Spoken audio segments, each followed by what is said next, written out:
El primer acercamiento que tuve con la Universidad de Mondragón fue a través de mi universidad de origen en México. Fue por medio de un intercambio. Posterior a mi intercambio estuve acá durante 6 meses. Me di cuenta la calidad del contenido que se impartía a los alumnos y pues también que estaba alineado a los deseos y a mis metas. Yo estudié diseño, hice diseño con la mención de diseño de servicios. Empecé a buscar pues opciones de máster.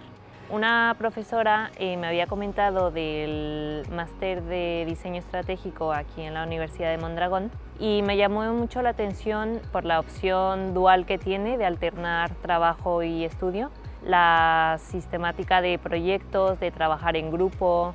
Actualmente estamos trabajando un proyecto con la empresa Dausolán y bueno, ahorita estamos principalmente en la fase inicial, que es el de investigación, y un poco en la parte de ideación. Fuimos el primer día a visitar la empresa, nos dieron una explicación de qué es lo que hacen, cómo funciona la empresa y cuáles pues, son sus necesidades o las problemáticas que tienen. El reto es visibilizar la calidad del servicio de limpieza, entonces esa es la idea, que si el proyecto va bien y se adecúa a las necesidades de la empresa, que en un futuro se pueda implementar.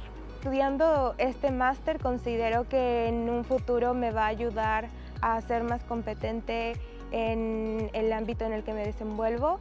Asimismo, pues ser crítica a la hora de tomar decisiones en la resolución de un proyecto. Yo quiero seguir moviéndome por Europa, ir también a otros países que son muy buenos en diseño, como Italia o los países nórdicos. Y sobre todo con el afán de aprender, de conocer a personas diferentes y luego que me aporte profesionalmente pues, toda esta experiencia.